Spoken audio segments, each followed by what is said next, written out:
तो अब स्मैकडाउन का सीन तो कुछ ऐसा है कि और ज्यादा वी वांट रोमन के चैंट करने नहीं पड़ेंगे। Okay, hello chatters, my name is Rohit and you are watching Wrestle Chatter. तो इस वीडियो में बात करने वाले हैं स्मैकडाउन के पूरे शो के बारे में। सारी बातें अच्छे से मैं आपको अपनी भाषा में रिव्यू रिएक्शन के साथ बताता ही हूं, तो उसके लिए आप लोग इस वीडियो को लाइक कर सकते हो। सबसे पहले जो स्मैकडाउन की स्टार्टिंग है वो होती है हमारे अनडिस्प्यूटेड चैंपियन कोडी रोड्स के साथ। यहाँ पे आके वो यही बात करते हैं कि बैश इन बर्लिन में वो जीत चुके हैं, उन्होंने केविन ओवंस को हरा दिया है। और केविन ओवंस के बारे में जब वो बोलते हुए कहते हैं मैंने अपने दोस्त को हराया, तो वहां पे केविन ओवंस के चैंट भी लग रहे होते हैं। अब कोडी रोड्स का सिंपल कहना था कि देखो, इससे पहले कि आके मुझे इंटरप्ट किया जाए, मैं खुद ही इन्विटेशन दे देता हूँ ब्लड लाइन के लिए। यानी कि ये बिल्कुल चीज ऑब्वियस होने वाली थी आज स्मैकडाउन में। इसके बाद पूरी ब्लड लाइन की एंट्री होती है। ब्लड लाइन की एंट्री से मेरा मतलब सोलो सिकोवा के साथ जेकब फाटू भी। कई बार जब डब्ल्यूडब्ल्यूई को कोई अभी मार बजाने का सेगमेंट करना होता है तो वो थोड़ा सा जेकब फाटू को बचा के रखते हैं, लेकिन ये सारे के सारे जो बंदे हैं वो आ गए होते हैं। बट यहाँ पे नोट करने वाली बात यह है कि सोलो सिकोवा ही बस रिंग में एंटर करते हैं और जो बाकी तीनों बंदे थे ब्लड लाइन के बचे हुए वो बाहर ही खड़े हुए थे। यहां से डब्ल्यूडब्ल्यूई ने बहुत ही मेजर वे में जेकब फाटू के टर्न को भी आज स्मैकडाउन में टीज कर दिया। होता क्या है, कोडी रोड्स के बारे में जेकब फाटू सोलो सिकोवा बोलते हैं भाई तेरा मुंह चलना, तेरी जवान चलना बंद हो गई, तो जरा तेरी अनडिस्प्यूटेड चैंपियनशिप के बारे में बात कर लेते हैं, इसको डिफेंड करने के बारे में बात कर लेते हैं। और तुझे पता है कि आज मैं इस समय अनडिस्प्यूटेड चैंपियन खड़ा होता अगर समर स्लैम में वो रोमन रेंस नहीं आया होता। और वैसे तो आप शो देख लोगे, लेकिन अगर आपको डिटेल में देखना तो जरा ये कहते हुए आप सोलो सिकोवा के अगर एक्सप्रेशन भी पढ़ोगे तो लगेगा भाई कि हाँ, बंदे ने कितना ज्यादा इंप्रूव किया है। मतलब पहले तो ऐसा लगता था कि बस एक प्लेन लाइन उन्होंने ड्रॉप कर दी, लेकिन धीरे धीरे जो उन्होंने लेयर्स ऐड करी हैं अपने इस ट्राइबल चीफ वाले कैरेक्टर में, वो बड़ा इंटरेस्टिंग है। कोडी रोड्स भाई एकदम ऐसा लग रहा था कि तैयारी बैठे हैं। वो रीमैच की जब बात करते हैं कि मैं डिजर्व करता हूं, वो तैयारी बैठे थे, ऐसा लग रहा है कोडी रोड्स मैच देने के लिए। वो कहते हैं कि सीजन प्रीमियर होने वाला है नेक्स्ट वीक यूएसए नेटवर्क पे। उस टाइम पे वहां पे वी वांट रोमन के चैंट लग रहे थे। अब ये बहुत ज्यादा ऑकवर्ड था कोडी रोड्स के लिए। आई थिंक उनके चेहरे पे थोड़ा थोड़ा दिखा, लेकिन उससे ज्यादा उनको अंदर फील हो रहा होगा कि अब वो यहाँ पे चैंपियन खड़े हैं, वही उनके पास वो टाइटल है, वहां पे वी वांट रोमन के चैंट लग रहे हैं। भले ही बंदा कितना ही बोल दे भाई मैं बे फेस हूँ ऐसे वैसे, लेकिन ये कॉम्पिटिशन वाली जो चीज़ है वो डब्ल्यूडब्ल्यूई में हमेशा ही रहती है और हर एक सुपरस्टार में रहनी भी चाहिए। तो उस टाइम पे थोड़ा सा अजीब था वो कि वी वांट रोमन के चैंट वहां पे लग रहे हैं जब कोडी रोड्स बोलना चाह रहे हैं। आई थिंक वो सोलो सिकोवा के केस में लगता है थोड़ा सा फिर भी सही लगता वो। इसके बाद वो बोलते हैं कि हाँ भाई इंडीड तू डिजर्विंग है, तू नंबर 1 कंटेंडर है, लेकिन ये बात मैं तेरे से नहीं बोल रहा हूं। जैसे ही उन्होंने बोला मुझे लगा कि अच्छा है, शायद रोमन रेंस की बात कर रहे होंगे, शायद उन ट्राइबल चीफ की बात कर रहे होंगे, लेकिन ये जो बातें हैं वो सीधा जेकब फाटू के लिए बोल रहे थे। और जैसे जेकब फाटू पे कैमरा जाता है भाई, जेकब फाटू का एक तो वो जो गोल्डन वाले दांत है वो उनको और ज्यादा खतरनाक लुक दे रहे हैं। और यहां से रिएक्शन से ही पता चल गया था कि लोग भी एकदम से इन्वेस्ट हो गए कि यार जेकब फाटू का नाम ले लिया है कोडी रोड्स ने, सोलो सिकोवा को पीछे रखा जा रहा है। वो जेकब फाटू को स्टेप अप करने के लिए बोलते हैं। अब कोडी रोड्स यहाँ पे जो ऑर्डर्स है वो दे रहे हैं ब्लड लाइन के बंदों को, और जेकब फाटू ने वो मान भी लिया। जेकब फाटू आते हैं नीचे से चल के, वो एप्रन पर आके खड़े हो जाते हैं।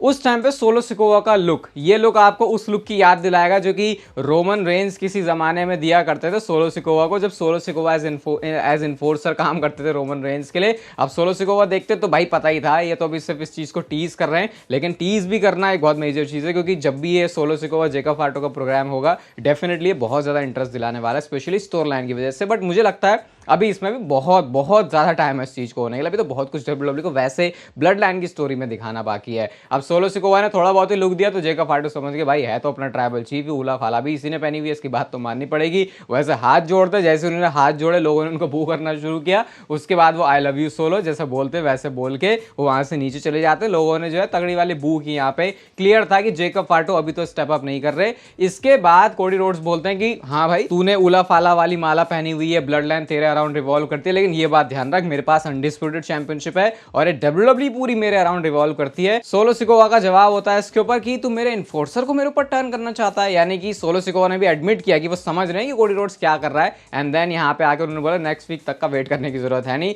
सारे जो ब्लड लाइन के अब तीनों बंदे, मतलब चारों जो ब्लड लाइन के बंदे हैं वो रिंग में खड़े हैं। ऐसा लग रहा है कोडी रोड्स की पिटाई होने वाली है। लेकिन आते हैं DIY और स्ट्रीट प्रॉफिट्स। यहाँ से डब्ल्यूडब्ल्यूई ने शो के लिए 8 man tag team match main event के लिए लिए सेट किया। बट उससे बड़ी चीज हमको ये पता चली कि नेक्स्ट वीक यूएसए नेटवर्क पे कोडी रोड्स और सोलो सिकोवा का मैच अनडिस्प्यूटेड चैंपियनशिप के लिए ना सिर्फ ऑफिशियल हुआ है बल्कि एक स्टील केज मैच होने वाला है। और बहुत सारे लोग इसको कंपेयर कर रहे हैं ट्विटर पे, मैं देख रहा था कोफी किंगस्टन और ब्रॉक लेसनर के मैच से, क्योंकि फॉक्स पे जब आई थी स्मैकडाउन तो प्रीमियर में ये शो हुआ था। उस मैच में आपको पता है कि ऐसे सेकंड्स में जो कोफी किंगस्टन है वो हार गए थे। बट ऑब्वियसली मुझे लगता है यहाँ पे कुछ ऐसा होने वाला है और इस मैच की खिचड़ी के बारे में भी अभी आगे बात करेंगे। बट डब्ल्यूडब्ल्यू ने बहुत बढ़िया तरीके से उसको सेटअप किया। बट मेन इवेंट में जिस तरीके का मैच था उससे कह सकते हैं भाई कुछ बहुत इंपॉर्टेंट चीजें नहीं होती, क्योंकि फिर आपको ऐसे जबरदस्ती का मेन इवेंट बनाने की जरूरत नहीं पड़ती। बहुत सारे लोग कहेंगे भाई जबरदस्ती का नहीं है, लेकिन मेरी नजरों में तो जबरदस्ती का ही है। इसके बाद हमको बैक स्टेज से टिफिनी और नाया का भी एक सेगमेंट होता है जहां पे नाया जैक्स कहती है यार सब लोग बोल रहे हैं कि तू मेरे पे कैश इन करने वाली थी, तो टिफिनी इसको भाई मतलब डर डर के बोलती नहीं मेरा ऐसा कुछ प्लान नहीं था।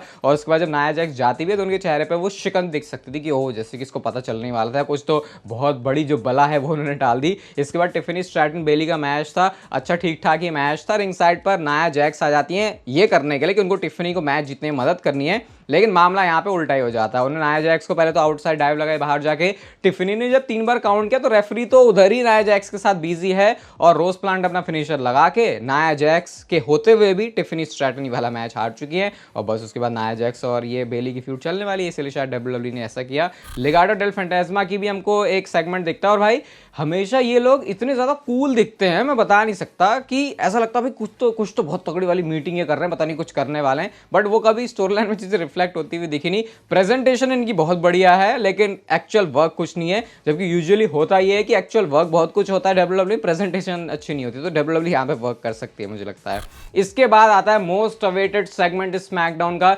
जिवानी विंची आज आने वाले थे फाइनली स्मैकडाउन में। इतने टाइम से हमने जो उनके वीडियो पैकेजेस देखे तो उनकी अलग वाली पूरी वाइब देखी थी, ऐसा लग रहा भाई कितना रिच बंदा है ये, इसके पास लड़कियां हैं, इसके पास लंबी लंबी गाड़ियां हैं, सब कुछ है इसके पास। आज जब विंची आए एंट्रेंस करी उन्होंने, अपना थोड़ा सा स्पोर्ट्स स्टाइल ही वो था लेकिन पूरी अमीर वाली वाइब देंगे, वो जैसे वो होता नहीं वो सिगार पीने वाले मतलब बाहर के जो लोग हैं वैसी वाली पूरी उनकी वाइब थी पूरी प्रेजेंटेशन में। आज उनका अपोलो क्रूज के साथ मैच से पहले मैं सोचता था कि विंची को तो अच्छे से एंट्रेंस दी है, अपोलो क्रूज के साथ ऐसी ज्यादती क्यों हुई है। फिर उसके बाद जैसे ही बेल बजी भाई सोचो क्या हुआ होगा, अगर आपने स्मैकडाउन नहीं देखी तो मुझे पता क्या सोच रहे होगा, अच्छा ये हुआ ये भाई सिर्फ कितने 4-5 पता नहीं कि कितना सेकंड था, बहुत कम सेकंड था, बेल बजते ही उन्होंने पीछे से आगे पिन कर दिया और विंची अपना ये जो रीपैकेज रीडेब्यू जो भी उसको बोलना है रिटर्न बोलना इसमें आते ही हार चुके हैं। अब मैं एक्सपेक्टेशन लगा के बैठा था क्योंकि विंची की जो रेसलिंग स्किल है वो भी तगड़ी है कि उस पर डब्ल्यूडब्ल्यू ज्यादा रिलाई करके उनको कुछ कैरेक्टर बनाएगी उस कैरेक्टर, लेकिन ये तो ऐसा लग रहा है कि भाई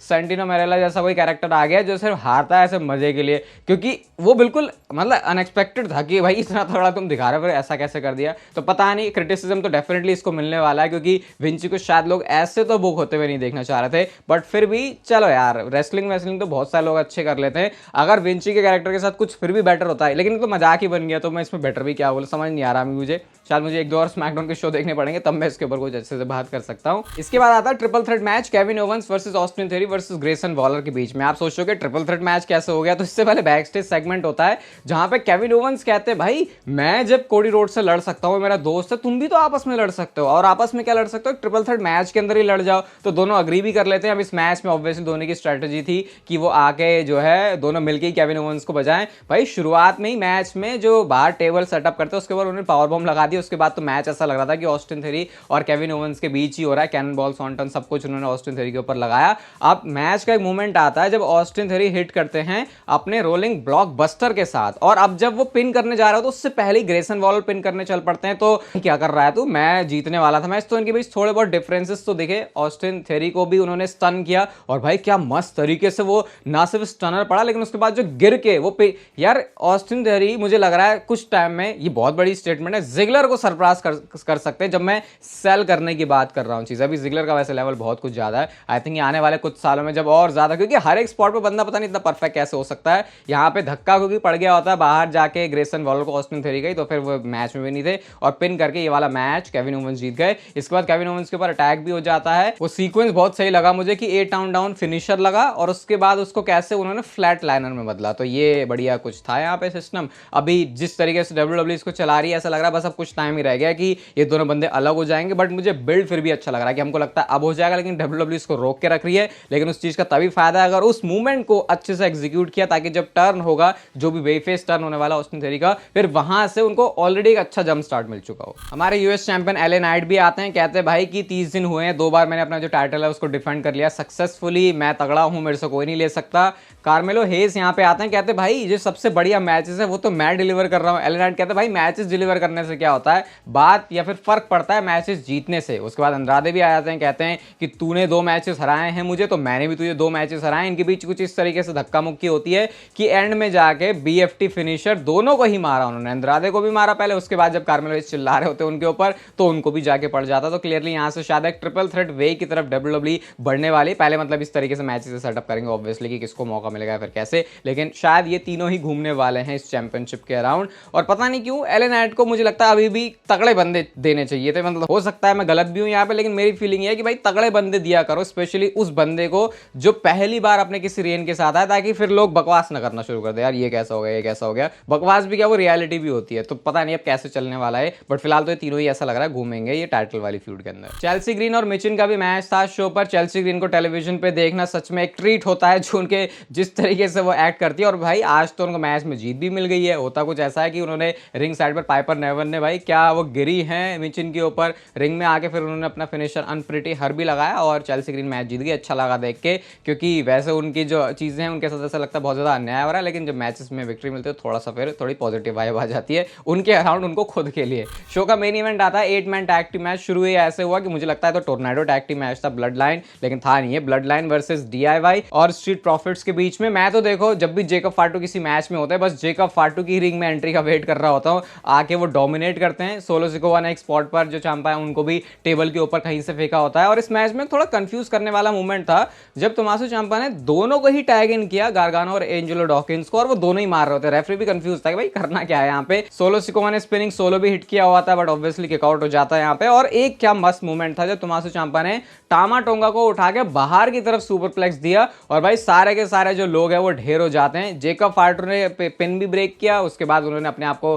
टैग इन भी किया, उसके बाद उन्होंने बहुत बुरी तरीके से बजाया समोन ड्रॉप मारा, उन्होंने अपना वो तगड़ा वाला इंपेलर मारा भाई, वो तो बहुत ज्यादा ब्रूटल लगता है। और उसके बाद उन्होंने सोलो को टैग इन करवाया, सोलो ने जो 2 समोन स्पाइक ठोके, और स्मैकडाउन को इस तरीके से एंड करते हैं कि ब्लड लाइन ने स्टैंड टॉल किया। अब देखो यहाँ पे आई थिंक मैं कह सकता हूँ 99.99999% कंफर्म ही है कि रोमन रेंस का अगले हफ्ते स्मैकडाउन में रिटर्न हो रहा है। जिस भी तरीके से इसको सेटअप कर रहे हैं, स्टील केज मैच भी है क्योंकि ऑफिशियल कर दिया है, तो वो उस चीज को बनाने के लिए निकोल्डिस ने बोला था कि भाई नहीं, ताकि कोई बंदा एंटर ना करे। लेकिन ब्लड लाइन के मैचेस में भसड़ होने की जो रीति रिवाज है, जो प्रथा है, वो शुरुआत से ही चली आ रही है जब रोमन रेंस सारी चीजों को हैंडल करते थे, और अब भी ये चीज कंटिन्यू होने वाली है। बाकी ये वीडियो अगर आपको अच्छी लगी तो इसे लाइक कर दो, चैनल को सब्सक्राइब कर दो ऐसी और मस्त वीडियोस के लिए, और तब तक पे लेते रहो जिंदगी के मजे।